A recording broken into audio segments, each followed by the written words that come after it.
All right, welcome guys to how I did 21 deals in 23 weeks as a new agent and how you can too, even if you don't have a sphere of influence. That's a working title. I also sent out a calendar invite that said how to slap the rest of 2024. I kind of like that one better. I don't know if I'll be able to like publish that anywhere or not. And another working title is how to make 223,000 in gross commission income in less than 6 months. Whatever those numbers mean for you, however they resonate, the point of tonight is this. I want to help you guys get really clear on where you are in your sales business right now and what you can do to massively increase it if you want to. And this isn't for everybody. I'll be very upfront and very clear about that. This is just what I did too. I'm not like some guru here who's like claiming to know everything about real estate.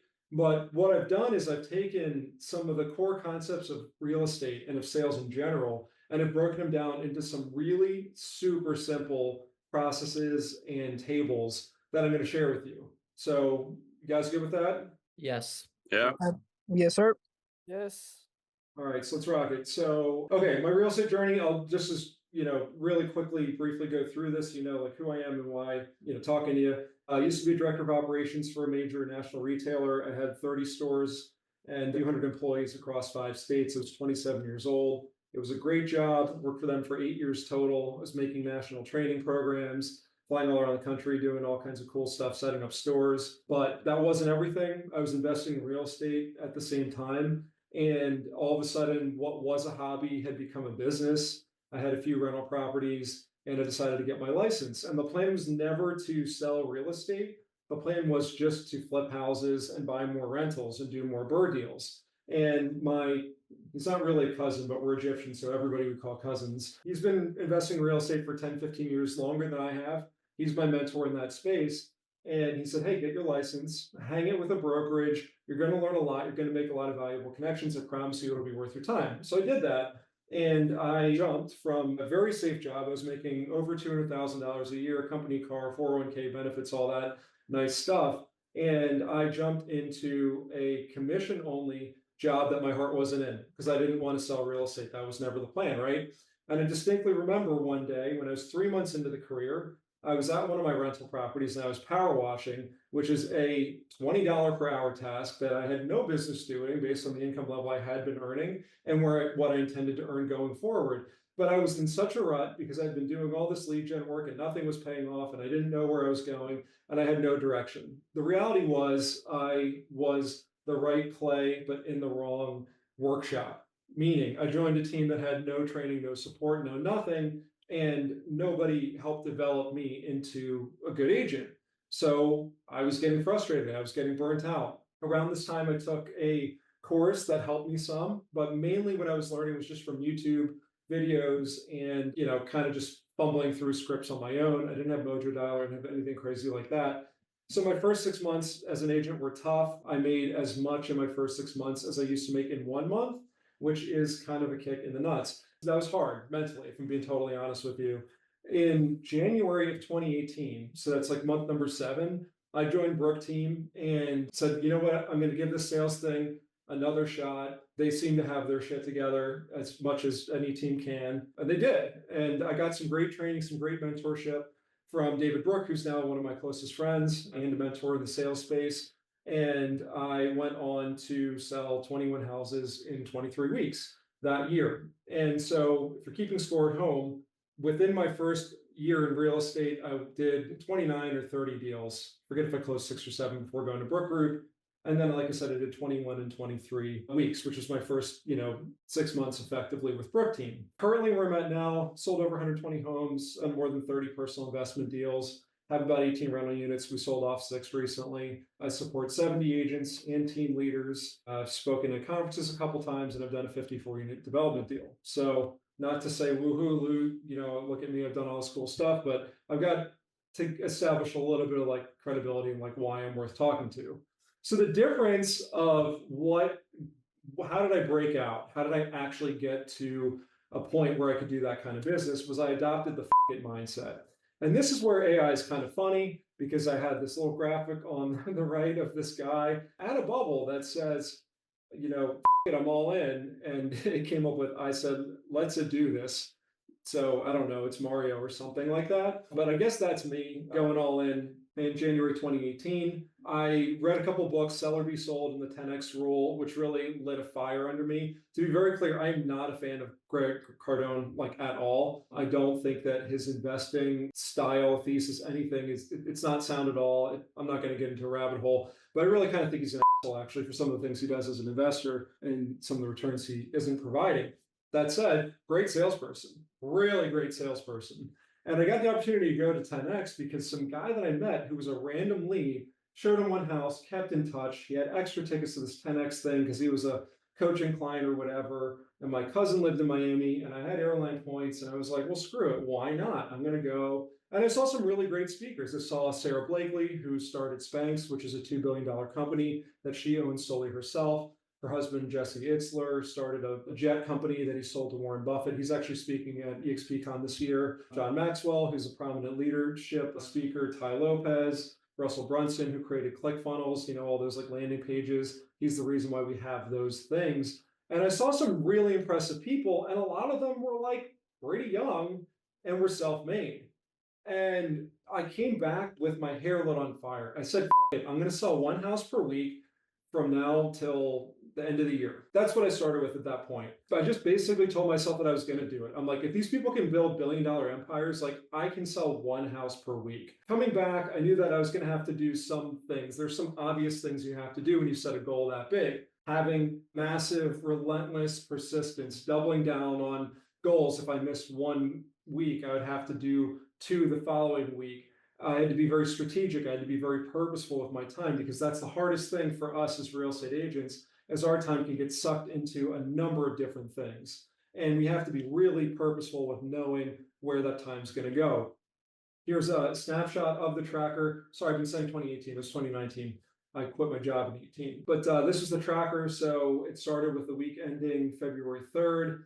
And basically the deal was if I signed one seller or I got a buyer under contract, then I had met my goal. And if I didn't, then I wrote no in big letters. At the same time, I was actually doing a deal. I bought a duplex in West Hartford in February 2019 and did a burr reno at the same time. And then I went on to do look later on that year. I also attracted 4 agents to the team. So this is another way of saying like, okay, yeah, great, Lou, you can do 21 deals in 23 weeks, but can I? It's like, yeah, you absolutely can. Because I was able to pull off this other shit at the same time. So if you have a singular focus to just sales, you absolutely can do this. I'm not anything special. I'm just a pretty hardworking guy and focused when I need or want to be. Cool so far? Questions so far on any of this? No, not at all. It's looking good. I want to get into some tactical stuff and give you some walkaways on things you can actually do starting tonight or tomorrow or whenever in your business.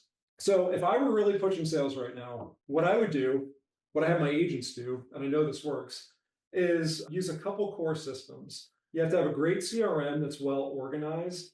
And I can do a whole training on that for half a day. I'm not going to bore you with that. And then I would also make sure that I have a really good pipeline management system or a pipeline spreadsheet, whiteboard, whatever you want to do, whatever medium you want to have it on, you need to have all of your leads organized in one place in front of you. And these are two distinctly different systems with different purposes. So the CRM's purpose is to keep everything organized and have all your information about that one specific person in one place. So that way, if you're showing them properties and you don't hear from them for 6 months, you can go back in your CRM and open it up and see that Wendy has a cat named Mia and her son is named Jake. And oh, cool, Jake's going to be at the showings next week. And I know he's getting his doctorate.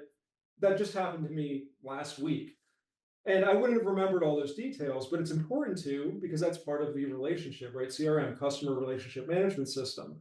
And we have different stages in there. We've got lead, nurture, hot prospect, whatever. And that's good and that's helpful because when it comes time to actually do lead follow up and open our database and work the database, we need to be going in there and kind of working things in stages. However, the problem is it doesn't actually give us a snapshot of where we're at in our business. We could look at the number of leads, and that's helpful to an extent. But what we really care about is who's going to actually buy a house with me now, or in the next 3 months, or in the next 6 months.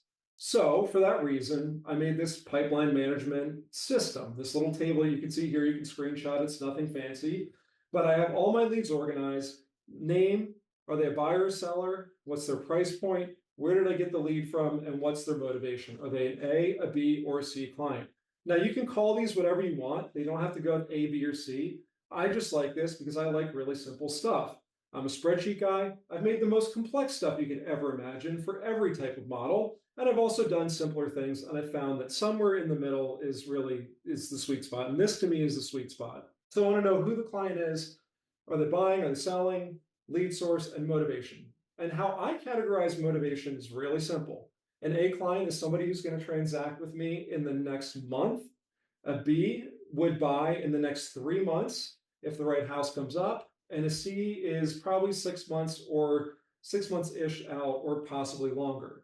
Now, if you have people that don't fall into those categories, they should not be on this list. The point is not just to fill up a sheet and have it be 50 lines long. In fact, that's counterproductive. That won't help you. That's why you have Follow-Up Boss, because you can have 30 people in the nurture section or 50 in leads. I'm making these numbers up, obviously, but the goal with this table, with the pipeline management tool, is to be extremely tactical with the people on that list and move them from stage to stage, from motivation level to motivation level. So I'll give you an example. So your average B client, like I said, will transact in about 3 months. And what that means is really they're going to buy something if there's something worth buying, but they're not running out the door right now. Or an A client might be 6 months pregnant, they've got 2 kids, they're living in a 2-bedroom apartment, and they're commuting an hour for work. They've got some real motivation there, right? Where the B client is, yeah, you find me the right thing and I'll buy it.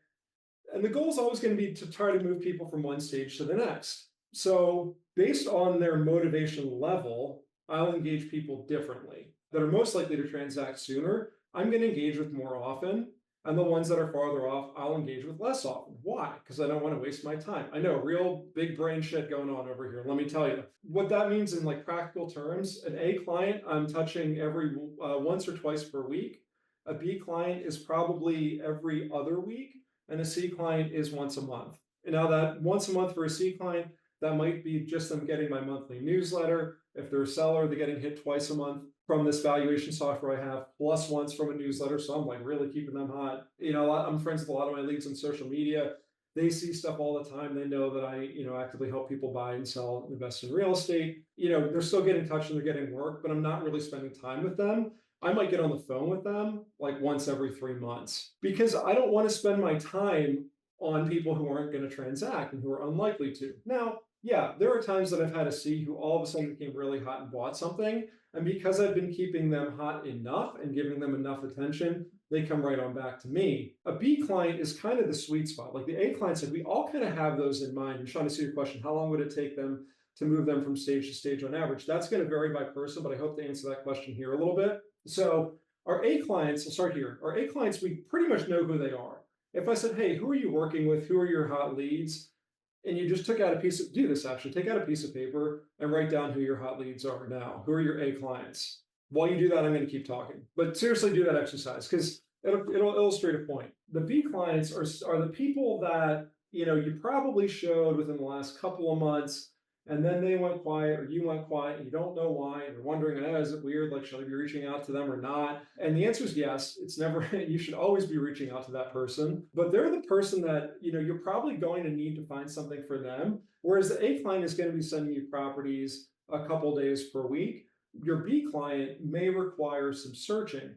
And those are the phone calls that can be the most productive because you can start to educate them about the changes in rates. You can tell them about the market slowing down, at least here in Connecticut, and how it's less competitive now for buyers than it was before.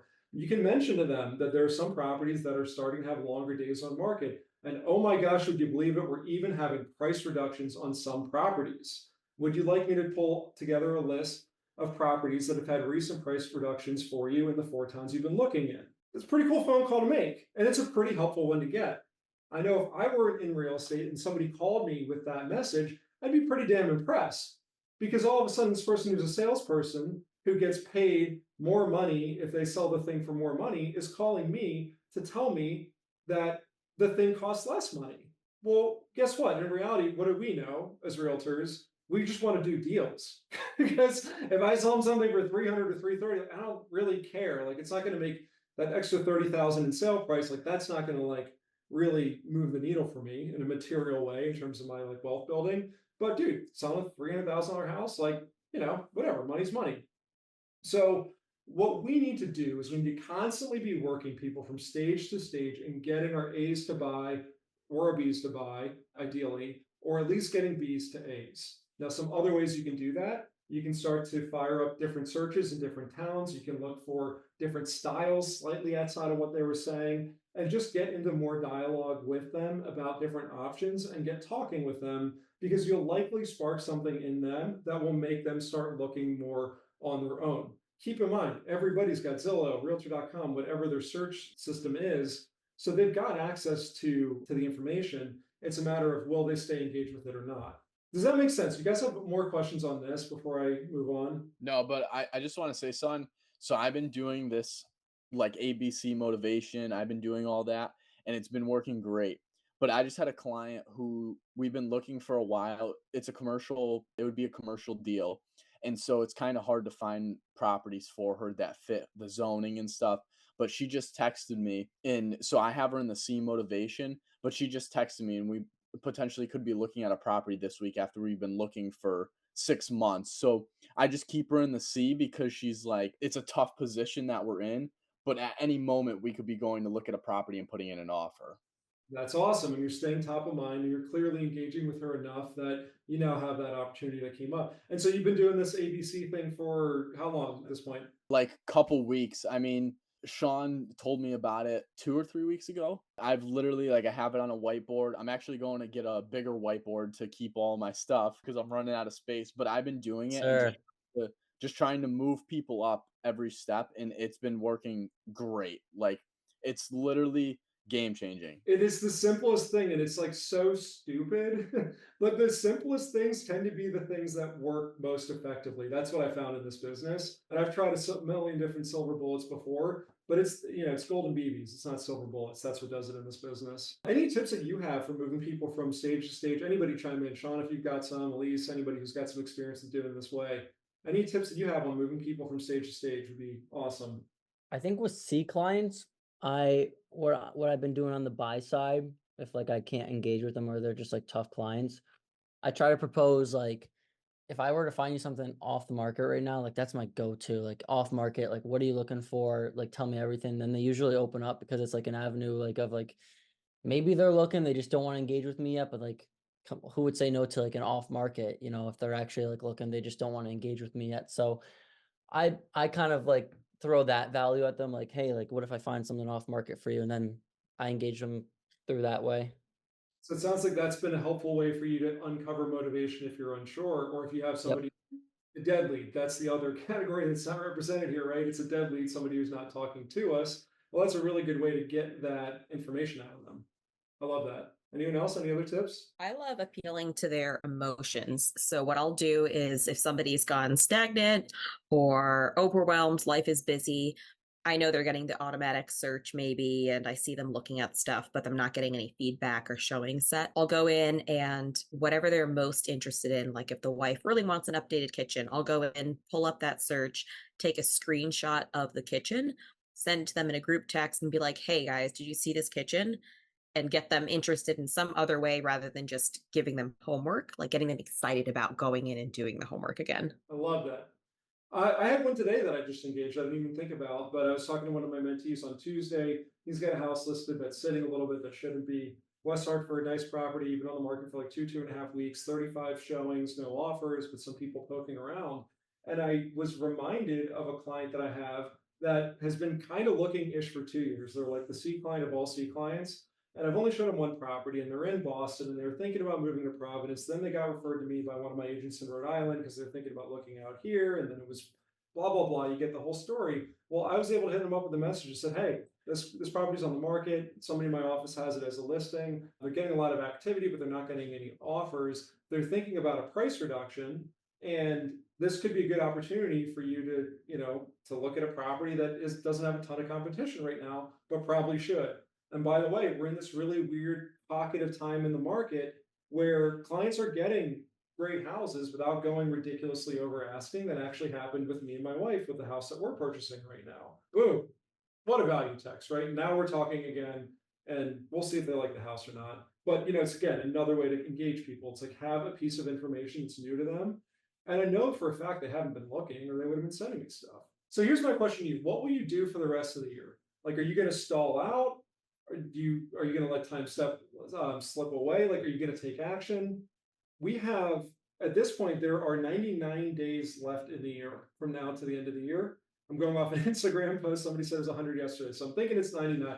But what I do know for sure is it's about 10 selling weeks. I can definitely hang my hat on that because we all know that a sale takes about 30, maybe 45 days to close. If you were to get really, really disciplined about this and say I'm selling one house per week from now through the end of the year, then you would be able to close an additional 10 homes by working your ass off between now and Thanksgiving, and then just closing the deals out.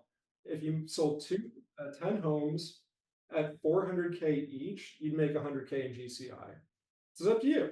But you could do it. You absolutely don't have to do it though. So what would I do? I would assess my situation, categorize the pipeline like we're talking about, look at your business plan that's assessing the situation, be very strategic with your follow-up. I covered a lot of this already. And then your daily focus is asking yourself, who's going to hire me this week? Who's going to hire me today? If you don't put a deal under contract, you were unemployed this week. Say that again. If you don't do a deal, you were unemployed. It's on, so you weren't working, but nobody hired you and said they're going to give you money for your services. Let that sink in. All right, so the next thing I have for you then is another really simple table. The top one here, we talked about the bottom one already. The top one here, designed to help you analyze where your business is coming from and help you understand what type of business you actually want and be purposeful about going out and getting it. So very simple table, left to right. You've got the name. Are they a buyer or a seller? What's their price point roughly? What was the lead source? Where'd you get them from? And how was that as a transaction? Was it easy, medium, or hard? Now, sometimes hard transactions are not because we have hard clients. It could be somebody on the other side. But sometimes hard transactions are because we're working with assholes and we don't want to work with assholes. At the end of the day, our job as entrepreneurs, I don't care what you do in business, but if you work for yourself, your job is to protect your time and maximize your dollar per hour. We're all trying to get hired every day, every week. And we can get hired at different hourly rates for different work we do. So in general, let's say you have a buyer that's 300K and another one that's 600K. Definitely we're going to make twice as much income if we have the same commission percentage on those two sales, but we may not make the same amount on a dollar per hour basis. It's possible that 300K buyer, you put under contract on the first showing right away, and that 600K client, maybe you don't put them under contract for a year and you end up spending a whole bunch of time driving them all around town. So that's where the difficulty thing comes into play. So you'll make this table. You should hopefully already have a log of, your client, past clients, sales price, buyer, seller, lead source, but add that difficulty tag to them and look back and just see where most of your leads are coming from. And then do more of the thing that is bringing you the most good business, the most reliable business.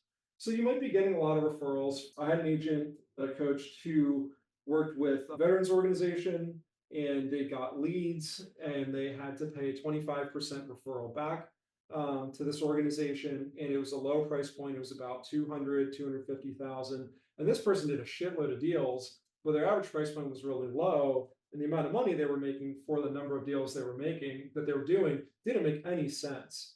And so I had to have this conversation with them when we looked at where our business came from. I said, I understand that, you have to tell me, how important is helping this population of people versus growing your business? And if you are very passionate about working with veterans and you're all about it and you don't care that 25% of your money goes there, then hell yeah, do it. Do more of it. But if you're like, I'm just getting burnt out because I'm getting run all over town, I'm not making enough money, well, then you got to ask yourself whether or not working that lead source makes sense or not. Low average price point, giving up 25%, that gets hard to do for a long amount of time. I personally believe that I've also had agents who struggle with firing clients and firing lower price point buyers who are taking forever to get under contract. A buddy of mine, an agent that I mentor, just got somebody under contract on a condo for $150,000. He said he was just about to fire them if they didn't go under contract on that showing. So he told me that last week. And when you know it, this week they are falling out of contract. They just signed a termination on Tuesday. We were heading to a listing appointment. He told me that they terminated the deal and they weren't moving forward, and it was really for no good reason. They just got cold feet and backed out. And I was like, well, you know what you need to do now, right? He's like, I know, I got to fire him.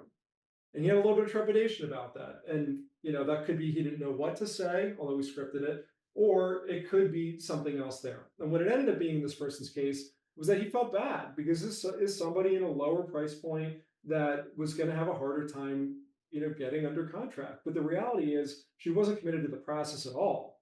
So you can be the best superstar agent in the world, but you can't get somebody's motivation to a point where they're going to stay in a deal no matter what and see it through. So then you have to ask yourself, is feeling bad a good enough reason to work with somebody or not? I personally, I do a number of charitable things, and I don't do them with my business. I do them with my personal time and my money because I do them for things that are extremely fulfilling for me. And, working with a flaky $150,000 buyer that I've been showing for a year, it's not really something I'm passionate about. So I would rather invest my time somewhere else, and both from a business standpoint to earn more on a dollar per hour basis, and also to have a more fulfilling impact when it comes to helping people and kind of fulfilling that purpose that I have. Does that make sense? Yeah. Yep. Yep. Let's pause on the dollar per hour thing for a second. Any questions on that specifically on, why it's important to kind of protect your time and how to do that? Not so much. I think there is a balance though between to every 10 $300,000 buyers, there's 4 $600,000 buyers, and that where they are in the motivation scale doesn't really matter. But of course, it'd be nice to find the 600 to 800 buyers, but I feel like they're a bit more of a unicorn than the people that are at that sort of median home price. Yes, great observation. And Sean is going through this because he sold a few $1 million or multi-million-dollar properties. And in general, they take longer to get to the market. Any listing takes longer to get to the market than we can control, right? A lot of it's up to seller motivation. They could take longer to get on the market and to sell. And they're huge checks, but it's nice to balance those out with some normal size, 3 to 600K or whatever it is in your market closings. It's good to have both. And so my suggestion when we're talking about leads and price points and what to go after, I advise people to strategically work on all parts. You work on the number of deals, your average commission, which we can now directly impact thanks to NAR, which is awesome. Your split with your brokerage, that's something that's also in your control, and your average price point. So those are the 4 levers that go into your paycheck, and you can impact every single one of those. Right? You can charge higher, you can do more deals, you can put more effort in, you can negotiate with your brokerage for a higher split in some cases, in most cases, or you can just leave and go to somewhere with a higher split or an adjusting cap, and you can increase your average price point. And so I'll work with people to kind of strategically do all of those things, and we can inch your income up, over a period of a couple months. It's pretty cool. So be thinking about that too. A lot of times we glorify doing deals and, whatever, it's all good and fun and well, but the number of deals we do isn't what's in my bank account. It's the amount of money I make from each deal. Right now I'm rocking an average of I think 2.93% commission for this year, which is pretty sweet. Building a healthy sales pipeline. This is just something I roughly came up with when I was on the phone with one of my team members last week. I think that this is a healthy balance for your pipeline. I think that you should have about 40% of your active leads should be A leads, 40% should be B leads, and 20% should be C leads. And I came up with this from, this has just been my experience of what works well, but I got to this place and I was able to diagnose his problem that he had this wrong mix by asking a series of questions. He said, I feel like I've been working a lot, but I don't really have the results to show for it. And he just had a couple closings and that's good. He's doing deals, he's putting money on the table, but he's like, I don't really have anything to show for it. I don't know where my time is going. And I'm like, okay, well, I'm not going to doubt that you're not putting in the time because this person is a hard worker. But that sometimes is a question for agents. Sometimes we think we're working hard, but we're on Instagram not working for much of the week. this person not doubting that they're working and putting in the time and doing the effort. So then it becomes a matter of, well, where are you spending your time? So I had him walk me through his pipeline and just give me a general idea of who was in it and what stage they were in. And I said, just tell me how many A's, B's, and C's. And his percentage allocation was more like 20% A's, 30% B's, and 50% C's. I'm like, well, there's your problem. You could be talking to clients a lot, but if they're clients that aren't going to buy from you right away, then you're not going to make a sale right away. I know, like real big brain stuff I'm doing over here, but sometimes you need a mentor to kind of ask you the questions and point out the thing to you. So from that conversation, I was reflecting and I realized that this is a good, healthy mix to me. And I already gave you that contact frequency earlier on a previous slide. I mentioned that A leads, I'm talking to you once or twice per week, B leads about twice per month, and then C leads once per month, or they might even be drip campaigns. The goal is that you get to a point where you have so many A and B leads that you can't work the C leads. And the C leads are getting your marketing from seeing you on social media and from your email drip campaigns. So they remember that, oh yeah, Lou does real estate. And when they're ready to do real estate, they're going to call Lou. And that's all we really need. I don't need to send them the pictures of the pretty white cabinet kitchen that they like, because I know that they're just not ready yet. And that's okay. So we want to make sure that we're working with qualified people, I guess is what it comes down to at the end of the day. One of my mentors told me something extremely powerful a few years ago. There was a team that I really wanted to work with. I really wanted to partner with them here at EXP because I knew that I could do a lot for them. I knew I could, blow them up from a value standpoint. We did. And I was talking about this team, on my bi-weekly calls with my mentor, and he's like, Lou, if you're so worried about this one team joining you and aligning with us, you don't have a big enough pipeline. He's like, so I don't want to hear about this team anymore. I want you to go talk to more agents. And like, oh, wow, what a novel concept. So if you're obsessing over a lead or two, it's probably because your pipeline's not big enough. So there's the percentage that goes into that, your ABC ratio, but then there's also the overall size of the pipeline. Those things need to both be considered. So what I'm asking you to do today is go from being an agent to a business owner. And that's why at the beginning, I asked where you guys are from a production standpoint and from an experience standpoint, because this is not stuff that they teach you in real estate school. It's not stuff that I don't think it's talked about enough. And that's part of why Elise and I created Reinvest. It's because we wanted a brand agnostic place for people to be able to work and collaborate and ask questions and answer them, just like what we have within our EXP community. But we figured, hey, let's like open this thing up more. So we created this little local following and we just made it online. And I love that you guys are already doing that within the Young Hustler Network. Again, I know it's not the name, but I love what you guys are doing. You got people from all over the country, because you can get some real nuggets working with other people. We've got, is that the Young Hustler cult? Is that what it is, Sean? You can get some real nuggets from other people. Like when COVID was hitting and all these changes were coming out and Zillow Flex came out and all this stuff, like we knew what to do because most changes start on the West Coast and then move west to east. So you can really learn a lot by working with people in different markets. So be strategic with the plans you set, run your stuff like you're a business, always be like working and learning, and building your community. This is the Skool community. This just got launched like a week or two ago. We're pretty proud of it. It's got classroom component, which is what you see at the top. Those are the different courses that we have so far. Bottom right is a little snapshot of the community itself. Think about like if a Slack and Facebook groups had a baby, this would be what would come out of it. It's actually kind of cool. It's funny. It got both me and Elise. We're in a bunch of groups and it's got this engagement component to it where you're like incentivized to comment and like on their leaderboards. And it's funny how that got both of us so quick. This gamification thing like got us. We're like, oh, like we want to move up the leaderboard. And it's like, for what? For liking and commenting and reading and learning stuff. So we even got competitive with each other. I was like, did. oh, I'm at level 2. And then I like got back on. I'm like, no, she's not. I'm gonna get to 3. And so it's basically like it's been a good replacement, not full replacement, but for social media for me, it's taken a lot of my doom scrolling and become a little bit more productive.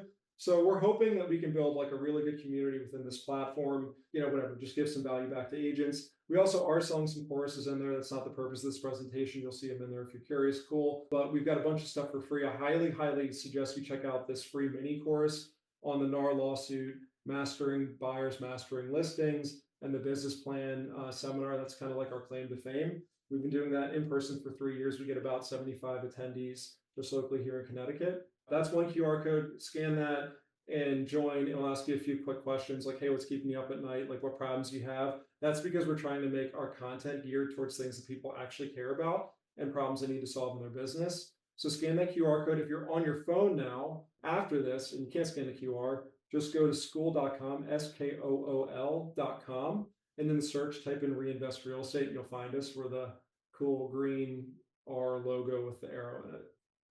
Is anyone a part of any of those real estate Facebook groups? And you know, all those posts that come up and everyone kind of laughs that it's not really productive or serious and it's mostly a joke.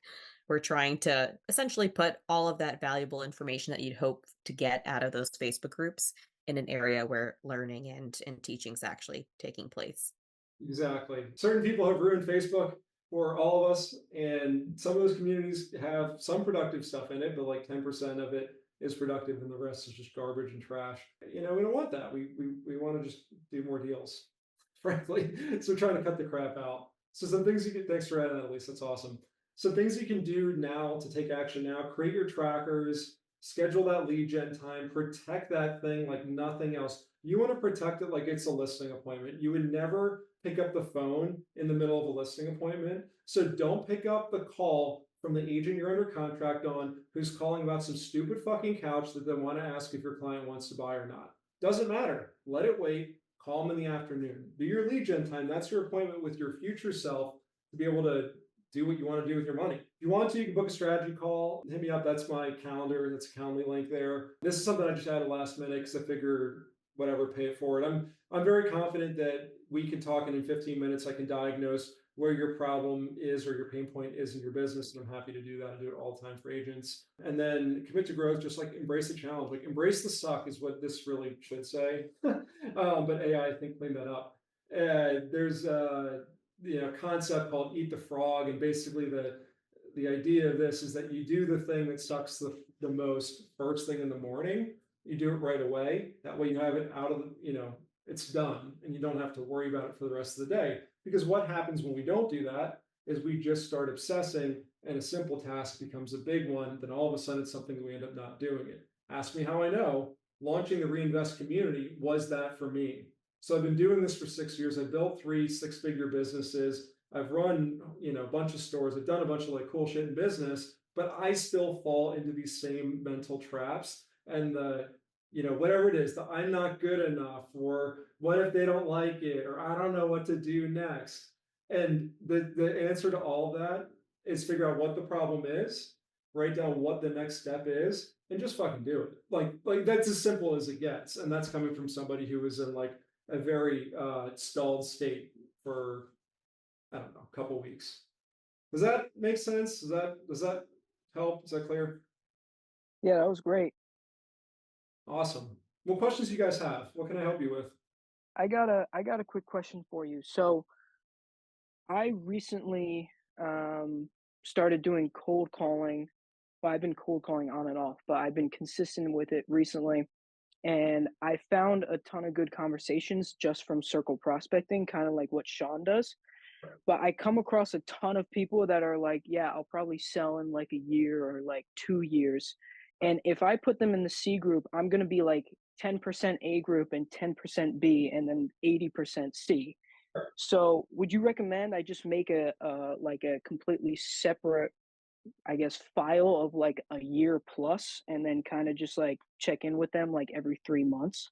Still call them C's. I think you should still touch base with them. That's a great question. You should still touch base with them monthly, as long as you have something worth saying to them. If they're sellers, it's a little bit different, honestly. Like, I think it's okay to touch a seller that's going to sell in a year every month.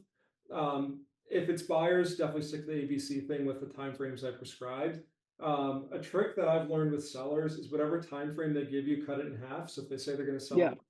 they're really going to sell in 6 months. So you want to engage with them more in like 3 or 4 months and just stay in touch with them and stay in front of them.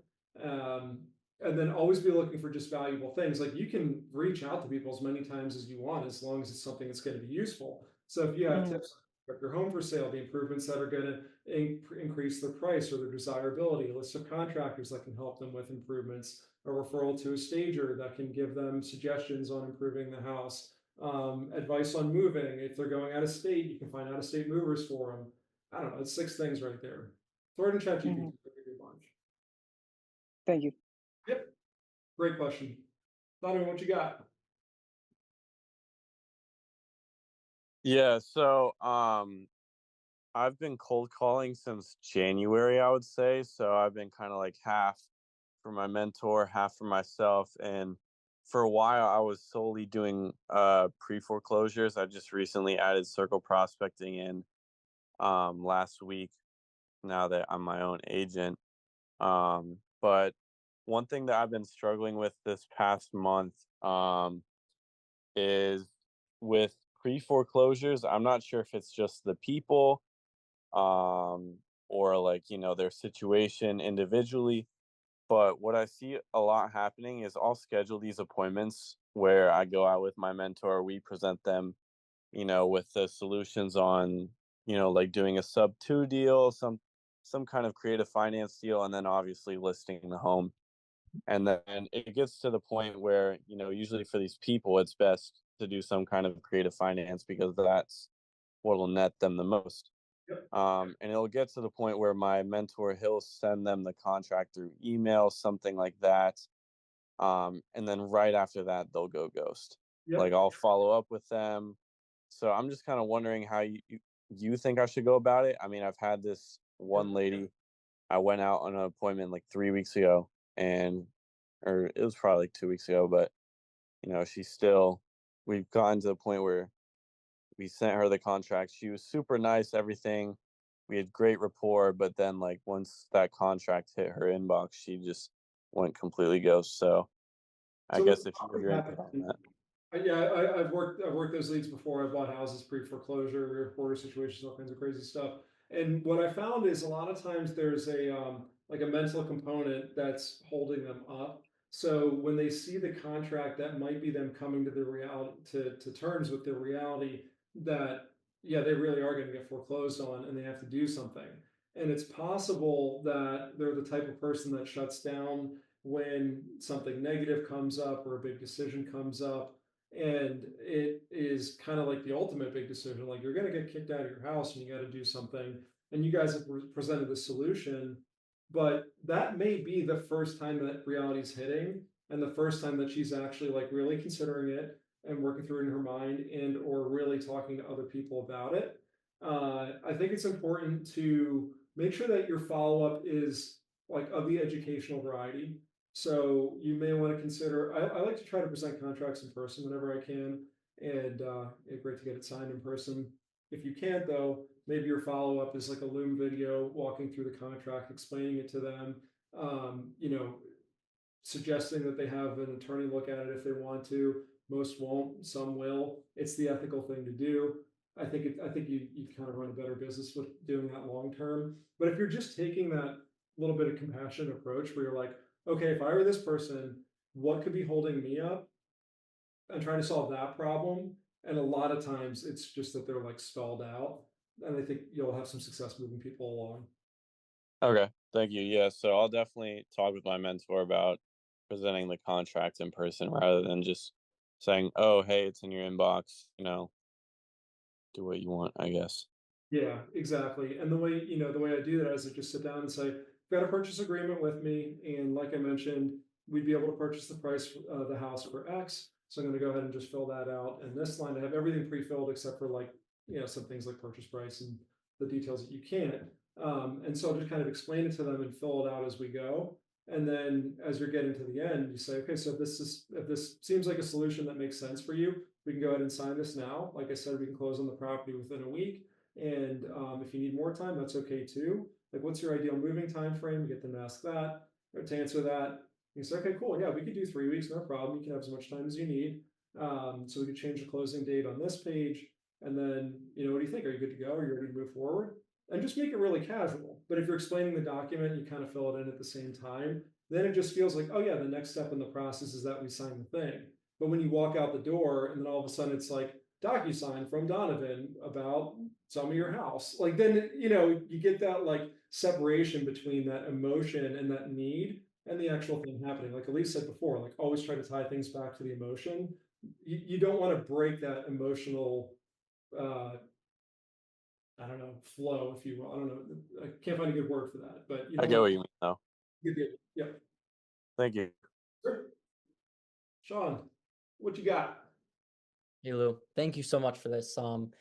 This resonated a lot, and like you said earlier, I think that the 21 deals in 23 weeks in the ABC system really will help with like consistency and making sure you're on track with like doing a deal a week, whatever it is. But yeah, no, it resonated a lot because, like you said, with like me doing like some big deals, like, yeah, that's cool, like cool on paper, cool to brag about. But like, honestly, if we're being like fully honest, like, yeah, I loved it. It was awesome. But I much rather have like 3 to 4 deals, maybe 5 under contract at one time than rather than having a big deal that could like blow up any second. And both of them were at points where they could blow up any second, than where I'm at. So, I guess my question is, so with your 21 deals in 23 weeks and you joined Brook team and you kind of just hit it running, did you have a pipeline before it, or did you kind of just like how did the traction, how did you get traction with like just Great doing it question. boom boom? Yeah, really good question. So I had 400 employees in 5 states, and I didn't have a personal relationship with any of them because I wasn't allowed to hang out with them outside of work, although I liked a lot of them. I friended some of them on Facebook and started talking, and then eventually ended up doing deals, and they kind of became my sphere. But I didn't have that established in January of 2019. I've been doing some cold calling to for sale by owners and expireds, and the best are expired FISBOs. If you find both, that's um, so I did some deals that way. I got $1 million deal. That's back when $1 million was $1 million. And I had some leads from open houses and things like that. Like I was doing activities to build up. So I'm not saying that like in your first 6 months you will do 21 deals in 23 weeks. I mean, you could. You just got to like really hit it hard. I mean, this thing is all about, it's like effort in equals result out. That's all sales is. And then we can improve our abilities along the way to increase our conversion percentages. So you definitely can do that. I'm sharing my experience, which was at 7 months, I did 21 deals in the next 23 weeks. So to answer your question, I had a little bit of a pipeline. We had Zillow leads. I was cold calling expireds and FISBOs. I was doing open houses, and I was not yet doing any direct to seller, hey, I want to buy your house campaigns, from what I remember. That's when I finally started doing social media and reaching out more proactively to people that knew me from my previous job. I'll never forget. Allison, my wife, referred me a client in, I think it was like March of that year. So I've been an agent for like 8 or 9 months. It's like, oh, that's awesome. Like, thanks for referring me. Love of my life. I'm like, just out of curiosity, like, why now? She's like, well, I didn't know if you'd be any good at this or not. So she referred me a coworker. She's like, I don't want to like refer somebody to you if you're going to suck at this. I'm like, okay, fair point. But like, if you know Allison, it's like even funnier. At least it's probably chuckling at that. So yeah, I hope that answers your She's a question. smart lady. I mean, yeah, she's not. Yeah. I wouldn't want to do that either. And so, like, the answer to like, what do I do for my lead generation? It's like the answer is yes. You do more, and you should have some predefined things that you do, 3 to 5 pillars that are in your business plan that will get you to your end goal. And if that's a new concept, you definitely hit that business plan course that's free in the Skool community, because that explains, I mean, everything in extensive detail. We got a lot in there for you. I'll just say that. Tyler, what you got? So this is kind of how like I'm approaching like next year, because I want to do a deal every single week. So I do a lot of listings. I don't have a lot of buyers. Most of my deals are listings. So how I'm kind of approaching it is like Sunday, Monday, Tuesday are going to be strictly just lead generation. And then Wednesday usually is when we have our meetings for our office. And then Thursday, Friday is going to be appointments. And I just want to book as many as I possibly can during that time. Because then I know if it's in that 250 to like 450 range, I could usually get a house on the market in like a week or 2 weeks, depending on what the situation is. So, do you think it's worth doing like an open house every weekend to generate buyers and balancing it out, or do you think I strictly should just focus on listings and what I'm really good at? Great question. I would absolutely focus on sellers over buyers. I'll start there, which I don't think we talked about this, but in general, sellers take one third of the amount of time as a buyer transaction does. So all things equal, you'll make three times the money on a dollar per hour basis. It's not to say you'll make three times as much money, but if we're looking at hours in equals dollars out, you'll make significantly more. The other thing, sellers give you the opportunity to get buyers and get other clients, of course, from open houses, from advertising on social media. There's just more you can do with them. So they're definitely the more valuable thing. Now, sellers typically will take longer from point of contact to closing because there's usually, it's usually somebody who's like planning to move, at the end of the kids' school year, when they're done, we're gonna blah blah blah. We got to find where we're gonna go in North Carolina. You know what I mean? Like there's like other stuff there. Where if you're Yeah. working with a buyer and they're like out looking houses, they're like, yeah, I want to buy a house. So like they would move in 30 or 45 days. So it's tricky. It's kind of a balance. It's like I always say, like be listing heavy because that's the most profitable business, but that's the least predictable in terms of like when that stuff will actually get on the market and close, unless you get really motivated people. So you kind of need to have both. And Okay. then where I would spend my lead gen time, like if you are good on money for now, like I would just be lead genning for sellers and that's it, just because of that effectiveness, that like 3-to-1 ratio in hours. But if you're like, yeah, I still need some money coming in monthly, like I can't just wait until April for all these listings to hit the market, then like, do some buyers too. Um, Okay, because I'm really confident with buyers as well. Like my last two deals, I've gotten both of them on the first ever offer we put in. So there you like go. I'm super confident with buyers, and I know like if I get a meeting with them and they sign with me, I know in the first 5 properties we're gonna be putting in a really strong offer because I just explain it really well. So Yeah, that's why like I'm kind of like, do I balance it or just stick strictly with sellers and just keep hammering that? do both. Go where the money is. Do both. I've had people that I, sell the first house to, or go out on the first tour, and you sell them one out of the first three you look at. Like it's undeniably that that's a great hourly rate, even if it's a lower sale price. So it's kind of just like averages we're talking in when a sale it takes like three times as long to work a buyer than a seller. The other thing is there's value in doing a lot of deals. I mean, I usually just poo-poo that because that's like all we talk about as an industry. Oh, how many deals you do? And I'm like, we should be working on these other inputs like commission and right. But there's value in that because if you really keep in touch with your database effectively, over time you'll get a ton of referrals. So that's another reason why, to Sean's earlier point, it's better um, to be working like multiple price points and not just the high price points and waiting for those big closings to hit. Okay, thank Um, you. Yeah, of course. Now, you had some really specific days of like, I call this on this day and this on that day. First off, I apologize. I forget exactly what it was, and I forget if there was a question in there or not. I want to first off highlight that I love that you have a plan for that. So if you don't mind sharing with us what that was again, so I can kind of rehear your plan. And then if there's a question, Yeah, so how I'm kind of looking at it is like obviously this is going to vary too because it's not always going to be like a perfect structure, but how I'm kind of looking at it is usually we put our houses on the market on a Thursday. So and I usually have Thursdays and Fridays as like my appointment days. So what I'm kind of thinking is okay, if I could do my lead gen all on Saturday, Monday and Tuesday, and I book all my appointments for Thursday and Friday, now I have okay, let's say 4 to 5 appointments each day on Thursday and Friday.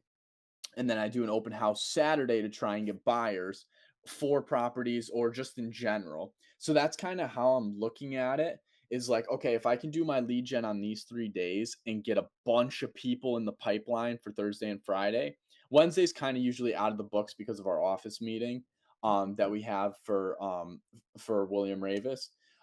But that's kind of how I'm looking at it. And it's like, okay, if I can get all these people appointments, and even if they're not ready to go right away and sell, I still have them where I could be like, okay, we're signing here. And now I just have a listing agreement. So I know this property is coming on the market Yep. one way or another.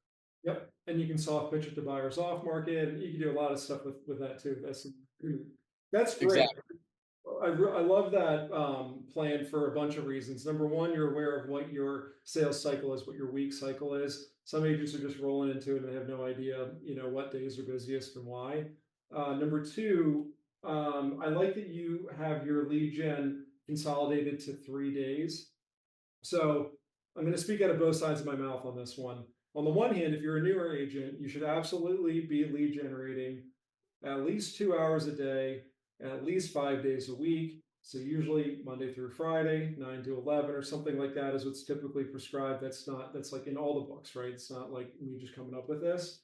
Now, what the books don't say is when you are a productive agent and when you're busy, you don't have time for that. Now, I do know some people like Kyle Saboth in Rhode Island, like absolute machine. Somehow he does that every single day and he sells hundreds of sales deals a year. And he's a solo agent. He's the exception, not the rule, though. I work with some real high performers, and it's extremely hard to be consistent with that lead gen every single day. So I found it to be more effective to consolidate it and have a couple days where it's focused. I started doing that with my schedule, and it's been really, really helpful. There's a book. Which one is it? Is it In Who Not How? No, I think it's in 10x is easier than 2x by Dan Sullivan and Ben Hardy. This is one of my favorite books. I keep my favorites here because I like talk about them all the time. So this book is awesome. You should definitely get this. And they've got a couple in their series, but I believe it's in this one where they talk about this concept of having buffer work and high impact work. So buffer work is stuff that you have to do that doesn't drive your business forward, and high impact work is obviously what it sounds like. So for example, like in my world, buffer work is like paying invoices and making sure maintenance requests, for my apartments got followed through on that, like managing the people that do the thing. Whereas high impact work is like anything that's outbound sales related, having appointments, negotiating deals, like that kind of thing. So they recommend putting all your high impact work on specific days and all your buffer work on specific days. And the reason for that, if you've ever had a meeting in the afternoon, you'll find that in the morning, you're thinking about that meeting in some ways. So on a book group meeting day, for example, we know we have meetings at 11 o'clock. Between 9 and 11, you're probably not all that productive because the meeting's coming up. Maybe you get to the office early and hang out with other people and whatever. So if that's the case, then stack all your meetings on that day. So I have my weekly meeting with my team, with my assistants from 9:30 to 11. That way, when we have our book group leadership meeting once per month and the team meeting once per month, I just roll right into meetings. So Wednesdays are meeting days for me. This is a great day for me to do appointments and do presentations like this because I'm just talking all fucking day. So I'm in talking mode, right? But but Tuesdays and Thursdays for me are high impact days. So that's when I'm working on curriculum and I'm making sales pages like funnels and stuff like that. And I'm following up with leads and I'm having well, I'll do an appointment any day, honestly, because sales is sales, right? You take the appointment when you can. But in terms of like, that's when my lead generation happens. So for me, that only happens on Tuesdays and Thursdays. And like on a way, it sounds irresponsible because it's 2 days a week. But if those are focused days and I'm not doing meetings and I'm not thinking about meetings at other point, I'm just like, how do I sell the thing? I'm more productive and each hour is more effective towards selling the thing. Yeah. And my whole thing is, okay, if I can book 5 appointments for Thursday and Friday, I know for sure I'll close at least 2 of them. So Maybe. then I could have, okay, one could be going on next week and then one could be going on in 3 weeks, and then I can kind of have that flow in that system, and now I can start doubling that, and I could start, okay, now I have 2 coming on this week, and then you just keep scaling from there. Exactly. And that's why the ABC thing works. If you're less concerned about when's the closing, when's the check going to hit my bank account, and you're more like, I need a deal this week, then it doesn't really matter, right? It's like some of those things, like I'd sign a listing in March that wasn't going on until August. Count it. It's a signed listing. That's my one for the week. Like, that didn't mean I was going to get paid that week, but I got hired. That's the goal, right? I need to get hired every single week. And that's where the ABC, like that, it's like a mentality, really. It's just like, where's my deal going to come from? That's why that works, is you're detached from like the outcome as much of like when the closing is, when the money's coming in. Yeah. Great job, dude. I love that. You're dialed. That's good stuff. It's It's just when Sean, I'm very like strategic, and I need a plan, and like every listing I have goes through a certain system. I have systems for everything because I want to be as efficient as possible. And I don't like having to go to the house 20 million times during a listing. I want to go there 4 times and be done. yep. And so I have systems for everything. And when Sean told me about this, I literally was just thinking, I can't stop thinking about it and just thinking, how can I get the next person in line, and how can I move them forward? Love it. And when I start creating those systems, I figure out how to do it faster and more efficiently just through trial and error. So good, dude. I love that. I love that you're like, I need to buy a bigger whiteboard. I was like, oh my God. Like, I can Yeah, yeah, literally. Like I have so many people now, from just cold calling that even if they're not looking to sell, like because I call a lot of expireds and stuff. Now I'm starting to get people who are looking to invest in properties and who buy like 10 properties a year. So now if I can't get them on the seller side, I could get them on the buyer side and potentially have more deals than if I were to just sell their property. exactly. And now you're in different conversation with them. And now you can have conversations like, here's a nugget for you. Um, Hey, when was the last time you did a review of your rental portfolio? Oh, what do you mean? Well, my investor clients that I work with, they'll go through once per year and they'll evaluate their, not just their cap rate and stuff like that, but also their return on equity. Like, have you ever thought about how much cash flow you're making based on, per dollar you have in equity in the property? Maybe they have, maybe they haven't. You say, well, you might be shocked at how much your property's gone up in value and how much equity you're sitting on. And it's helpful to divide out and figure out if that percentage makes sense for how much cash flow you're getting per dollar of equity. Like, do you have too much money trapped in the property where you're actually making like an 8% return and not like an 18% return like it had to be, like it had been because the values have shot up so much? If that's the case, you may want to consider doing a number of different things. You could do a 1031 exchange, sell that property, buy a bigger one. You could do a cash out refinance and just sit on the money, or you can invest the money somewhere else. But you want to be thinking about it. So, I mean, I've got a property that I've got like $280,000 in equity on. And it's like, well, shit, at some point I need to do a cash out refi and pull some of that money out and go do another deal. I pull like 130, 150K, and I'm just not deal hunting mode right now, but I know I've got that in my back pocket, right?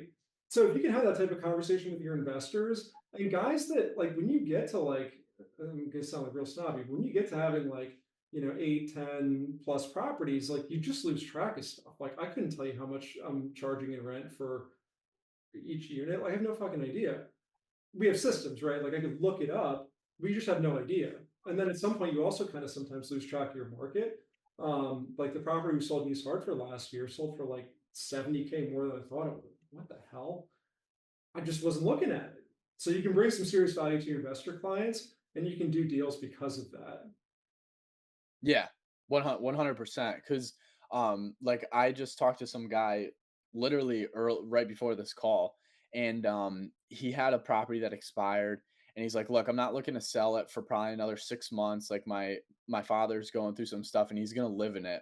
And I was like, "Okay, well, it's a multi. Do you invest in other multis?" And he's like, "Yeah, I have like 10." And I was like, "Oh, have you ever thought about like pulling some equity out and buying more properties?" And he's like, "Absolutely." I was like, "Okay, what I'm going to do is I'm going to send you my information. You're going to use me. I'm going to show you exactly why I'm going to be the best agent for the job that you're looking to do and get you the most amount of money, because that's what it seems like you're good at doing." And so now I have him in my pipeline, and now he said he's ready to buy like if a deal comes up. And so Beautiful. like that's kind of how I'm looking at it, is like, okay, any possible angle I can help them is what I'm going to do.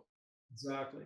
And you never know where your next sale is going to come from. So that's all. You just got to work every possible angle. That's the name of the game. And look at it like it being a game. How am I going to get my deal this week? It's fun. And when you do that, when you say, I get to do this instead of, oh, I have to, like your whole world changes, your whole outlook towards work changes. And I can tell you have that, good positive outlook towards this job. Oh yeah, I love it. I love the competition with all the guys and stuff. It Yeah. just fires me up. You guys have a good thing going here for sure. It's awesome. We have like a leaderboard that tracks how many calls we do under contracts, and like it's like a point system. So it's like friendly competition. Um, Okay. so it's good. I And I love think like the ABC method, like when you talked about it on the meeting, I was like, I gotta tell the guys that like it helped me so much, and I think it's helped a few others. So yeah, it's keeping me like laser focused more than looking at the bigger picture, which sometimes I get caught in.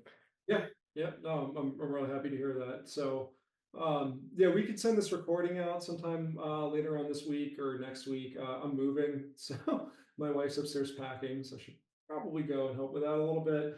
But I'll send this to Kath, get it uploaded to YouTube. Maybe we'll do unlisted. I don't know if we'll do unlisted or listed, but I'll get this link out to you guys.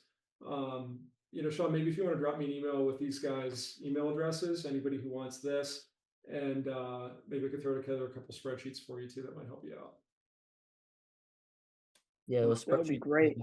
Any other questions though before we wrap up? I don't want to like leave anybody hanging.